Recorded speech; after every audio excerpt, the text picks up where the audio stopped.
Hey everybody, welcome back to the Sunship Sports Channel. I'm your host Chris, and welcome back to Green and Gold Till I'm Dead and Cold. Today we're going to be talking about the Packers-Bears matchup on this kickoff weekend. Now, let's get right into it. Big news out of Green Bay, Christian Watson, wide receiver, will not be playing in this game today. So they are going to have to find some other weapons to use. Now, I believe Green Bay has weapons aplenty. They're just going to have to deploy them properly. It all starts with that offensive line. David Bakhtiari, Elgin Jenkins, Josh Myers, John Runyon Jr., and Zach Tom are a top 10 offensive line in the NFL. There's just no ifs, ands, or buts about it. Green Bay always has very well-coached offensive linemen. They've got great depth. You can plug and play a lot of places. Jordan Love was actually the least touched quarterback in the preseason. That's how good his offensive line did. Jordan Love actually took some knocks because of that. People were saying, well, he didn't have any pressure. So what? If the offensive line keeps him clean, isn't that the name of the game? Lean on the run. Leaning on the run is what Green Bay is going to have to do in this game to take some of the pressure off of the right arm of Jordan Love. And they have two guys that I think do an outstanding job. Aaron Jones is just one of the best in the business. Whether he's running the football or he is catching a pass out of the backfield, it is very, very difficult to find a better all-purpose back than Aaron Jones in the NFL. A.J. Dillon, he's the bruiser. You get him in short yardage situations. He has a very big average yards per rush, and he is just a guy that you're not going to bring down with an arm tackle. So those two guys, behind the big offensive line of Green Bay, should definitely set up some play-action passing. Now, what I would like to see is for Jayden Reed, the rookie, as well as Luke Musgrave, another rookie, play a big part. Green Bay said they're going to be using the middle of the field a lot more. Well, Jayden Reed, rookie out of Michigan State, is an outstanding slot receiver. And so far in training camp and preseason, he has looked the part. Luke Musgrave, I really like Luke Musgrave. I think he is going to be a matchup nightmare for several defenses. He can run like a deer, big body, huge catch radius, and he knows how to run with the football. The receiving core, someone's going to have to step up. Romeo Doubs also nursing a hamstring, but it sounds like he's going to play. I already talked about Jayden Reed. Guys like Samori Toure, Dontavian Wicks, Malik Heath. And look, we don't have veteran leadership out there. All these players are first and second year guys. So someone is going to have to step up and be that other target for Jordan Love. Now, speaking of Jordan Love, this is going to be only his second start in the NFL. He looked really good in preseason, as people talked about, but this is the real deal now. So he's going to have to show up, and he's going to have to go through his progressions, find his targets, read the defense, because Chicago's going to try to throw as much stuff at him to confuse him as possible. So let's talk a little bit about that Bears defense. Last year, let's just say it was abysmal. This year, they went out and they got DeMarcus Walker from Tennessee. They got Yannick Ngakoue from Indianapolis Colts. A couple of really nice draft picks. I think Gervon Dexter and Zach Pickens, their second and third round draft picks, both of them D tackles. I think they're going to end up starting by the end of the year. These guys showed some promise in preseason. However, I don't think this front four is any match for the Packers. So the Bears are going to have to use stunts with a couple of those nice linebackers that they signed this year. They got Tremaine Edmonds from Buffalo, and they got TJ Edwards from Philadelphia. So those two guys, they're really good in coverage. They're great tacklers. They're going to have to stunt them on some blitzes as well. The secondary, that'll be an interesting area. You've got Tyreek Stevenson, the second round draft pick. He's going to have to play right away. Jalen Johnson, who I think is going to be a very solid starter in the NFL.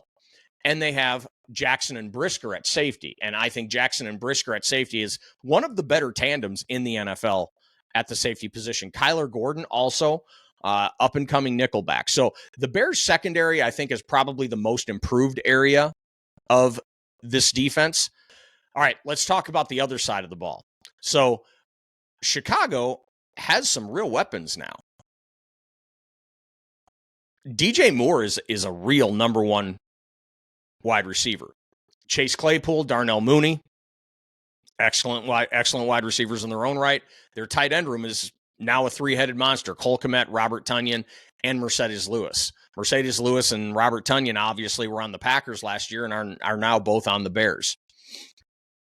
The backfield, some people say two-headed. I say three-headed because I really like Rashawn Johnson, the fourth-round rookie this year out of Texas. I think he may end up being the premier back by the end of the season. But Khalil Herbert and Donta Foreman, solid running backs. They're not going to light up the scoreboard a whole lot, but those guys can get the job done. And I think, like I said, Rashawn Johnson, I think, is going to be a very solid running back. Now, where the Bears struggle, and I think they're going to struggle again in this game with the Packers, their offensive line. You've got Braxton Jones at left tackle, 5th-round draft pick. They've had to move Cody Whitehair over to left guard because probably their best offensive lineman, Tevin Jenkins, is out for the first 4 games of the year. Patrick Lucas, a perennial backup in Green Bay, is now their starting center. And then you have newcomer Nate Davis from Tennessee at right guard, and then rookie Darnell Wright at right tackle. Now, I think this offensive line could solidify throughout the year. I don't think it's going to be particularly special in game 1. Chicago is trying to make Justin Fields more of a pocket passer. Now, obviously, he can hurt you in filthy ways with his legs, but they need him to be able to stand in the pocket, read defenses, and deliver the ball to those weapons that they got. Now, everyone's hoping that their offensive coordinator, Luke Getsy, has been working with Justin Fields throughout this whole offseason to get him there, and we'll have to see what that looks like. But I'm not sold on this offense of Chicago. I'll believe it when I see it. So if you're looking at preseason stuff, Green Bay played more Jordan Love and their starters than Chicago did with theirs. You didn't get a huge sample of Justin Fields and what he's become. There's a big question mark. So he could be a lot better than what I think he is right now, but I don't think that he is what you'd call a special player as of yet. He can be. He's got the athletic ability. I just don't know if he's there quite yet. The other side of the ball, Green Bay Packers defense. If the Green Bay Packers defense plays like they played the last 5 games of last year, Chicago's in trouble because they were a top 5 defense. And that was with Rashawn Gary and Eric Stokes both out. Gary obviously is back for this game. Stokes starting off the year on the PUP. Plus, they drafted Lucas Van Ness. So this defense, hopefully the defensive line is much improved. They traded out Dean Lowry and promoted up Devontae Wyatt, one of their first-round draft picks from last year. TJ Slayton at nose, and then they went out and got 2 really nice rookies. Colby Wooden in the 4th round, and someone who I think is going to end up being a game wrecker for the Packers, 6th-round draft pick Carl Brooks out of Bowling Green. Carl Brooks had 1 less sack than Khalil Mack in their college careers, and they played the same amount of games. So Carl Brooks could end up being an absolute beast for the Packers. They've got 2 really good inside linebackers, Devondre Campbell and Quay Walker. Both of them good in coverage, good tackling. They're going to have to be on guard. One of them is going to have to spy Justin Fields all game long. Otherwise, Fields' legs are going to kill us. Pass rush and secondary. These are probably the 2 strongest areas on the Packers. Packers go 6 deep at pass rusher. Rashawn Gary and Preston Smith are the starters. Then the next level guys are Lucas Van Ness and Kingsley Enagbare, and then they still have Justin Hollins and undrafted free agent Brenton Cox after that. All 6 of those guys can get after the passer. So the Bears and that offensive line are going to have to do everything they can to keep Justin Fields on his feet. Justin Fields, well known for getting sacked a lot. So this is not necessarily the pass rush you want to toy around with. Secondary, same way. Jair Alexander could be the best shutdown corner in football. You also have Rasul Douglas, Keyshawn Nixon. The 7th-round rookie Carrington Valentine played outstanding in the preseason. He's on the depth chart right off the bat.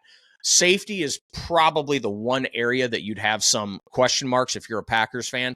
Darnell Savage and Rudy Ford both starting. Both last year struggled a little bit. We're going to have to see what that looks like. They picked up Jonathan Owens from Houston, drafted Anthony Johnson in the 7th round. So we're going to see what this team looks like. Keyshawn Nixon, not only a great returner for Green Bay, also playing the slot. Innis Gaines backing him up. I think this Green Bay Packers defense could be a special defense, but Joe Barry, the defensive coordinator, is going to have to knock it off with any of that soft zone crap. This is a defense that's meant to play aggressive, a punch-you-in-the-mouth defense. Let them play that way. Now, my pick on this game, I think Green Bay is going to go in on the road, and I think they're going to win. I think they're going to win by at least a touchdown, but it's going to be difficult early. I think it's going to take a minute for Jordan Love to get his feet underneath him, but I think Green Bay is going to dominate the second half and win this football game. So, everyone, hit the like button, hit the subscribe button, share this with all your friends. Thanks for tuning in to this episode of Green and Gold Till I'm Dead and Cold, and we will see you next time.